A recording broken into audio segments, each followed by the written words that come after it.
একটি শান্ত গ্রামের নদী ঘেঁষে দুই বোন বাস করত। বড় বোন জয়নবের স্বামী অনেক দিন ধরে অসুস্থ ছিলেন, যার কারণে তাদের ঘরের অবস্থা খুব একটা ভালো ছিল না। জয়নব প্রতিদিন তার ছোট বোন সানার বাড়িতে কাজ করতে যেত। সানার বিয়ে হয়েছিল এক মস্ত বড় ব্যবসায়ীর সাথে, কিন্তু সানা ছিল ভীষণ কৃপণ এবং লোভী একজন নারী। সকালবেলা জয়নব তাড়াতাড়ি নিজের ঘরের কাজ শেষ করে সানার বাড়িতে পৌঁছায়। আরে বড় আপা, আজ আবার দেরি করলেন? সকালবেলা এই বড় বাড়িতে কত কাজ পড়ে থাকে, আর আপনি নিজের ঘরে আরাম করে বসে থাকেন। আপনার তো ঠিক সময়ে আসা উচিত ছিল, তাই না? যাই হোক, এখন যখন এসেই পড়েছেন, কাজ শুরু করুন। ক্ষমা করিস বোন, আমার ছেলে হামজা সারা রাত পেটে ব্যথার কারণে কাঁদছিল। ওকে সামলাতে গিয়েই একটু দেরি হয়ে গেল। আমি এখনই দ্রুত সব কাজ সেরে দিচ্ছি। ঠিক আছে, প্রথমে উঠান আর ড্রয়িং রুমটা ভালো করে পরিষ্কার করুন। ঘর যেন আয়নার মতো চকচক করে।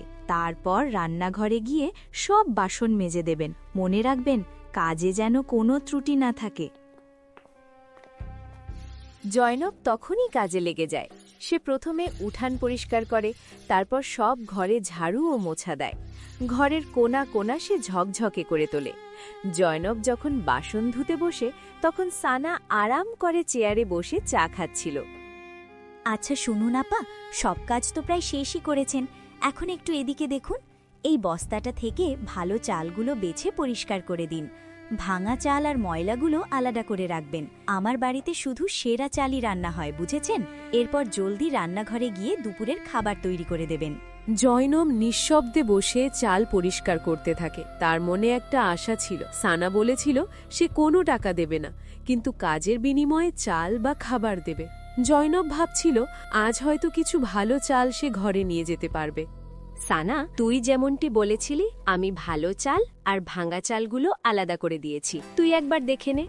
জয়নব সব কাজ শেষ করে যখন বাড়ি ফিরতে যায়, তখন সানা তাকে থামায়। দাঁড়ান আপা, এই নিন, এগুলো ভাঙ্গা চাল। আমার বাড়িতে তো এসব কেউ খায় না, তাই আপনিই নিয়ে যান। আপনাদের ঘরে তো এসব অনায়াসেই খেয়ে নেবেন। সানা কিছু ভাঙা চাল একটা থলিতে ভরে জয়নবকে ধরিয়ে দিল। জয়নব কোনো কথা না বলে চালগুলো নিয়ে বাড়ির দিকে হাঁটা দিল। তার চোখে জল ছিল, কিন্তু মুখে কোনো অভিযোগ ছিল না। সে জানত যে তার এই অভাবের সংসারে ওই ভাঙা চালগুলো অনেক দামি।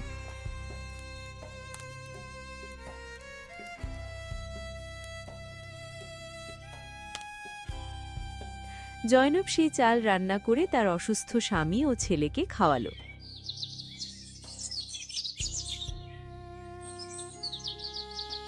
পরের দিন সকালে জয়নব আবার সানার দরজায় টোকা দেয়। আরে আপা, আজ তো আপনি খুব তাড়াতাড়ি চলে এলেন। ভালোই হলো। শুনুন, আজ আমার মাছ খেতে খুব ইচ্ছে করছে। আপনি তাড়াতাড়ি ঘরদোর পরিষ্কার করে রান্নাঘরে গিয়ে মাছ রান্না করুন। কিন্তু হ্যাঁ, মশলাটা কিন্তু শিলপাটায় ভালো করে বাটবেন। মাছ যেন খুব সুস্বাদু হয়।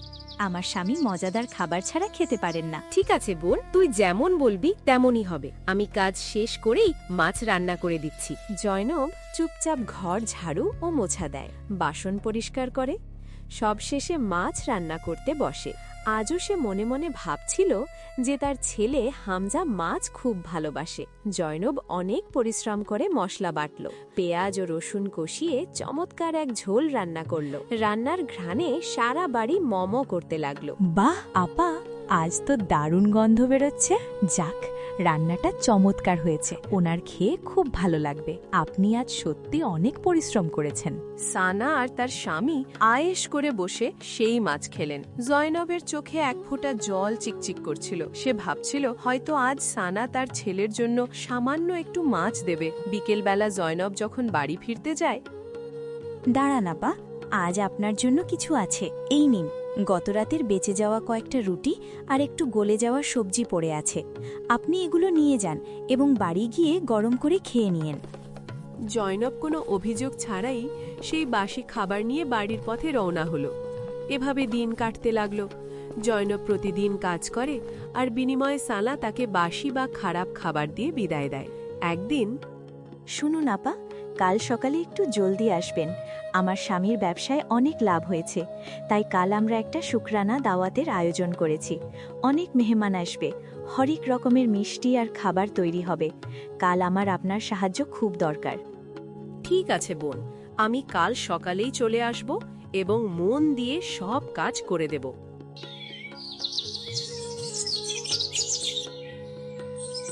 পরদিন সকালে জয়নব যখন ঘর থেকে বেরোচ্ছে তখন তার ছেলে হামজা সামনে চলে আসে। আম্মু, আজ তুমি এত সকালে কোথায় যাচ্ছ? খালামণির বাড়িতে তো তুমি ৮টার সময় যাও, এখন তো অনেক সকাল। বাবা, আজ তোর খালার বাড়িতে অনেক বড় দাওয়াত। তোর খালুর ব্যবসায় অনেক লাভ হয়েছে, তাই সেখানে শুকরানা মাহফিল হবে। অনেক মেহমান আসবে, ভালো ভালো খাবার রান্না হবে, তাই আমাকে জলদি ডেকেছে। আম্মু, এত মানুষ আসবে, তাহলে তো খালামণি আমাকেও ডেকেছে, তাই না? তুমি আমাকে সাথে নিয়ে যাচ্ছ না কেন?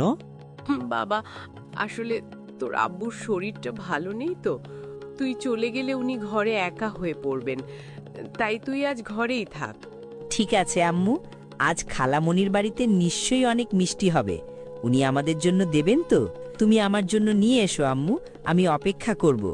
হ্যাঁ বাবা, তুই নিজের খেয়াল রাখিস আর আব্বুকে ঠিক সময়ে ওষুধ দিয়ে দিস। জয়নব তার ছেলেকে সান্ত্বনা দিয়ে বেরিয়ে গেল, কিন্তু সে মনে মনে ভাবছিল যে তার বোন সারা গ্রামকে দাওয়াত দিল, অথচ একবারের জন্যও বলল না যে ভাগ্নিকেও সাথে নিয়ে আসতে। জয়নব যখন সানার বাড়ি পৌঁছালো, দেখল সেখানে উৎসবের আমেজ। বড় বড় ডেকচিতে রান্না চলছে, চারদিকে ক্ষীর, কচুরি, পোলাও আর মিষ্টির ঘ্রাণ। আরে, আপনি এসে গেছেন? জলদি করুন, দেখুন কত কাজ। বাবুর্চিরা চলে এসেছে।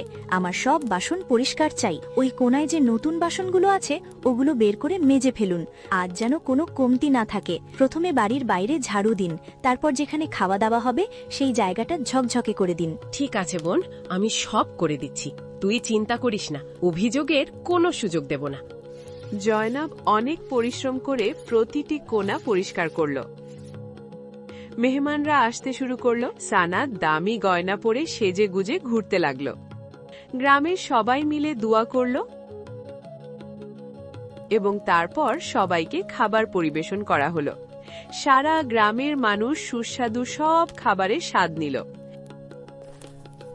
মেহমানরা চলে যাওয়ার পর বাড়িতে নীরবতা নেমে এলো, তবে তখনও অনেক খাবার আর মিষ্টি রয়ে গিয়েছিল। আরে আপা, আজ আল্লাহর রহমতে অনেক বড় আয়োজন সফল হলো। কত মেহমান এলো, কত খাবার হলো। তবে দেখুন, কত খাবার আর মিষ্টি এখনো বেঁচে আছে। আপনি এক কাজ করুন, সব তুলে রান্নাঘরে গুছিয়ে রাখুন।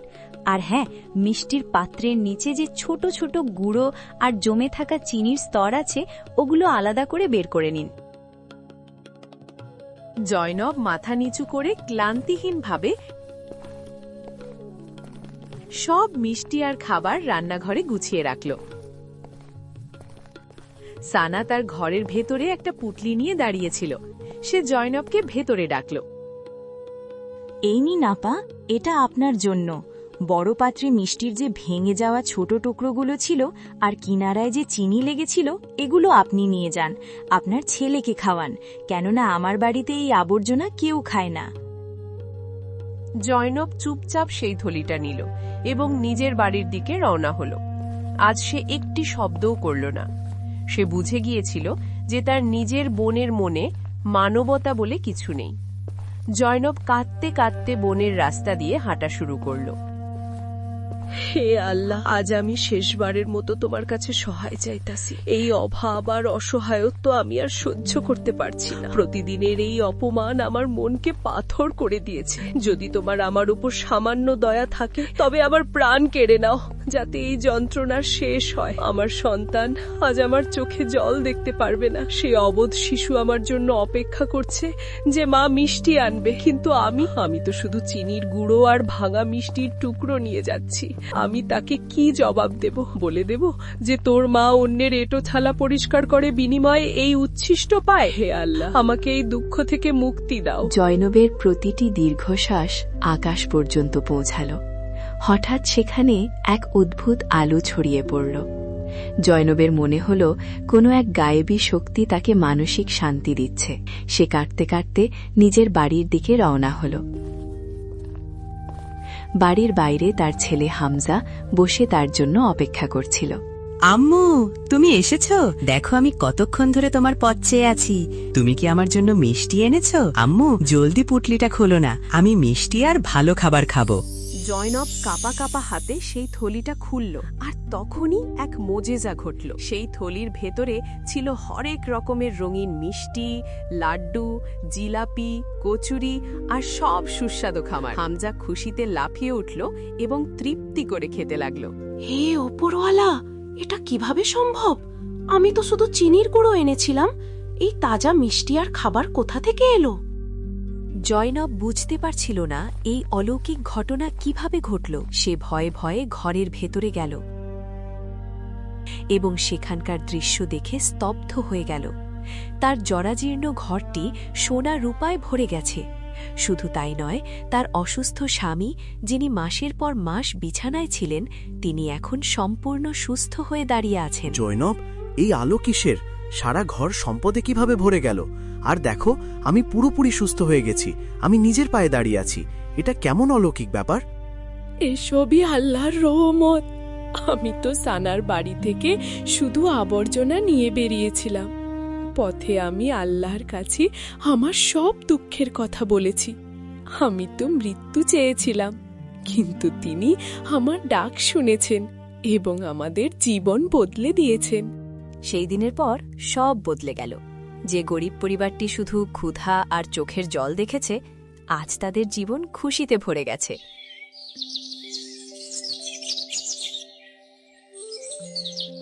পরের দিনই জয়নুব তার পরিবার নিয়ে গ্রামের এক বিশাল ও রাজকীয় বাড়িতে থাকতে চলে গেল।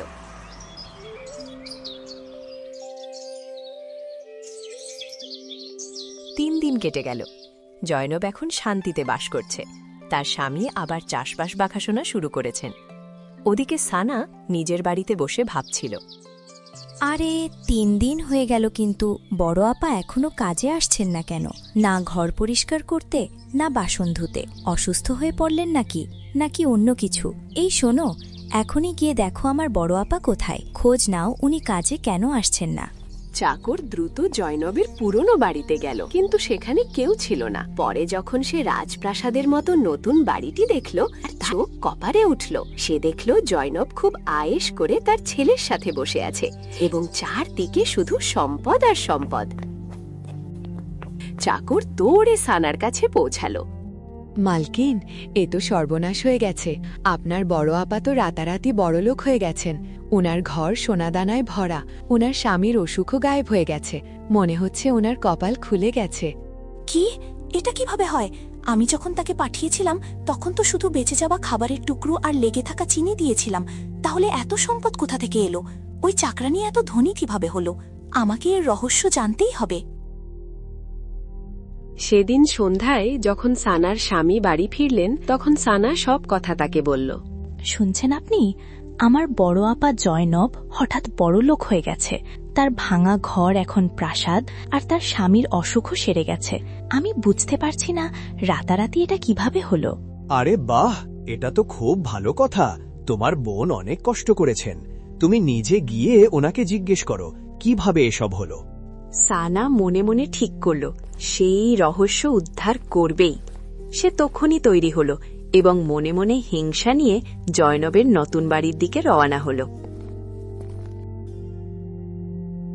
যখন সানা তার বড় বোন জয়নবের সেই রাজকীয় বাড়ি দেখল, তার চোখ ছানা বড়া হয়ে গেল। তার মনে একদিকে যেমন বিস্ময় ছিল, অন্যদিকে প্রচণ্ড হিংসার আগুন জ্বলছিল। সে ইতস্তত করতে করতে বাড়ির ভেতরে ঢুকল। আরে বড় আপা, আপনি এতদিন কাজে আসছিলেন না। আমি তো আপনার চিন্তায় অস্থির হয়ে পড়েছিলাম, তাই দেখা করতে চলে এলাম। কিন্তু এসব কিভাবে হলো?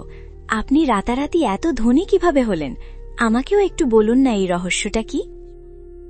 সানা, তুই প্রতিদিন আমাকে যে বাসি খাবার আর শুকনো রুটি দিতি না, আর সেদিন যে আমাকে মিষ্টির গুঁড়ো আর চিনি দিয়েছিলে, আমি সেটাই নিয়ে বাড়ি ফিরছিলাম।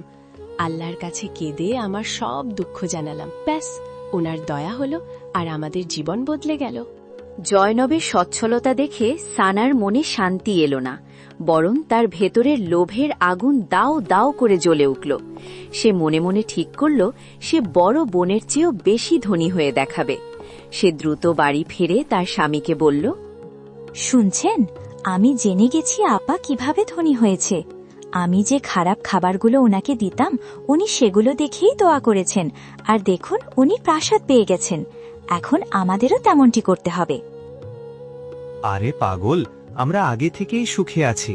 আল্লাহ আমাদের সব দিয়েছেন। এত লোভ করা ভালো না। লোভ মানুষকে ধ্বংস করে দেয় সানা। না, আমি কিছু শুনতে চাই না। সে আমার চেয়ে বেশি ধনী হতে পারে না। কাল পর্যন্ত আমার কাছে তার কোনো মূল্য ছিল না, আর আজ সে আমাকে ছাড়িয়ে গেল। এখন আমিও তাই করব যা সে করেছিল। স্বামী অনেক বোঝালেন, কিন্তু সানার মাথায় লোভের ভূত চেপেছিল।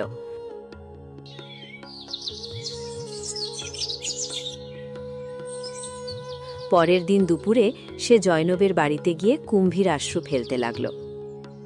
আপা, আমাকে ক্ষমা করে দিন। আমি আপনার মন ভেঙেছি, তাই হয়তো আজ আমার স্বামীর ব্যবসায় অনেক ক্ষতি হয়েছে। এখন ঘর চালানো কঠিন হয়ে পড়েছে। আপনি কি আমাকে আপনার বাড়িতে কাজে রাখবেন? আপনি যেমন আমার বাড়িতে কাজ করতেন, আমিও তেমনি করে দেব। আরে সানা, তুই কেন চিন্তা করছিস? তুই আমার নিজের বোন, তোর কাজ করার কি দরকার? বল, কত টাকা লাগবে? আমি তোকে সাহায্য করব। না আপা, আমার টাকা লাগবে না। শুধু আপনি আমাকে কাজে রাখুন, আর বিনিময়ে আমাকে খাবার দিয়েন। ঠিক আছে বোন, যদি তোর মনে হয় তবে কাল থেকে আসিস। তোর উপর আমার কোনো ক্ষোভ নেই। জয়নাব তার ছোট বোনের মিথ্যা বুঝতে পেরেছিল, কিন্তু নিজের মহত্বের কারণে কিছু বলল না। পরের দিন থেকে সানা কাজ করতে শুরু করল। তার মনে শুধু একটাই লক্ষ্য, সেই অলৌকিক ঘটনা ঘটানো।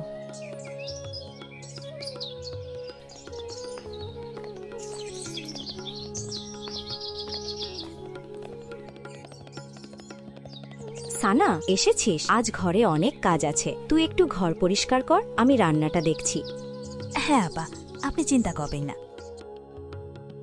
সারাদিন কাজ করার পর বিকেল হলে জয়নব এক থলিতে তাজা খাবার আর মিষ্টি নিয়ে এলো। এই নে সানা, এই গরম তাজা খাবার আর মিষ্টি বাড়িতে নিয়ে গিয়ে বাচ্চাদের খাওয়াবি। না আপা, আপনি আমাকে সেটাই দিন যা আমি আপনাকে দিতাম, বাসি, পচা আর উচ্ছিষ্ট খাবার। আমি আপনার এই ভালো খাবার নেব না। জয়নব অবাক হয়ে গেল, কিন্তু সানার জেদের কাছে হার মেনে সে সেই বাসি খাবারই দিল। সানা খুশিতে সেই খারাপ খাবার নিয়ে বাড়ি গেল। বেশ কিছুদিন ধরে এটাই চলতে লাগলো। সানা ইচ্ছা করে খারাপ খাবার চাইত। একদিন সে ভাবল, এখন অনেকদিন কাজ করা হয়েছে, আজ আমি তাই করব যা বড় আপা করেছিলেন, আর ওসব কথা বলবো। তখন দেখব আমি কিভাবে সবার চেয়ে ধনী হই। লোভে পড়ে সানার কদম দ্রুত হয়ে গেল এবং মিথ্যা কান্নাকাটি করে দোয়া করতে লাগল। ওগো দয়াময়, আমি খুব গরিব, আমার জীবন দুঃখে ভরা। আমি প্রতিদিন বড় বোনের বাড়িতে কাজ করি, কিন্তু সেই পাষাণ মহিলা আমাকে কখনো তাজা খাবার দেয় না, সব সময় বাসি রুটি ধরিয়ে দেয়। আমি খুব কষ্টে আছি, আমাকে মৃত্যু দাও। তখনই সেখানে এক গুরু গম্ভীর ও কঠোর আওয়াজ প্রতিধ্বনিত হল। ওরে নির্বোধ নারী, তুই লোভে অন্ধ হয়ে গেছিস। তোর মনে তোর নিজের বোনের জন্য ঘৃণা আর হিংসা ভরা। আমি সব জানি। না না, আমি সত্য বলছি। মিথ্যা বলিস না সানা। তোর বোন তোকে সবসময় ভালো খাবার দিতে চেয়েছেন, কিন্তু তুই ইচ্ছা করে বাসি খাবার চেয়েছিস, যাতে তুই অলৌকিক কিছু ঘটাতে পারিস। তুই শুধু সম্পদের লোভে মৃত্যু চেয়েছিস। ঠিক আছে, তোর লোভই হবে তোর শাস্তি।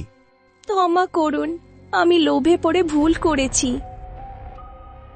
আমি তোকে জানে মারব না, কিন্তু তোর এই অহংকার এখন মাটিতে মিশে যাবে। তুই গরিব হবার নাটক করেছিলি না? যা, তোর রাজপ্রাসাদ এখন কুড়ে ঘর হয়ে যাবে, আর তোর সব সম্পদ মাটি ও পাথর হয়ে যাবে। এখন তুই বুঝবি আসল অভাব কাকে বলে। সানা কাঁদতে কাঁদতে নিজের বাড়ির দিকে দৌড়ে গেল। সেখানে পৌঁছেই তার চিৎকার বেরিয়ে গেল। তার চমৎকার প্রাসাদ উধাও। সেখানে দাঁড়িয়ে আছে এক জরাজীর্ণ কুঁড়ে ঘর। তার স্বামী বাইরে মাথায় হাত দিয়ে বসে আছেন। সানা, এ কি হয়ে গেল? আমাদের বাড়ি কুড়ে ঘর কিভাবে হলো? আমাদের সব সঞ্চয় পাথর হয়ে গেছে। বলো, তুমি কি করেছো? আমি লোভ করেছি, আমি আপার প্রতি হিংসা করেছি, সব আমার দোষ। আমি বলেছিলাম সানা, লোভ করো না। আজ তোমার জন্য আমার সারা জীবনের পরিশ্রম ধুলোয় মিশে গেল। জানি না কোন পাপের শাস্তি আমি পাচ্ছি যে তোমার মতো লোভী নারী আমার জীবন সঙ্গিনী হয়েছে। সানা নিজের লোভের কারণে নিজের শান্তি, সম্পদ এবং স্বামীর সম্মান সব হারালো। জয়নব ধৈর্য ধরেছিল, তাই সে সব পেয়েছে। আর সানা লোভ করেছিল, তাই তার যা ছিল তাও হারিয়ে গেল। লোভ এমন এক অভিশাপ যা মানুষের শান্তি ও বরকত কেড়ে নেয়। অন্যের সুখে যারা ঈর্ষা করে তাদের শেষ পর্যন্ত ক্ষতিই হয়।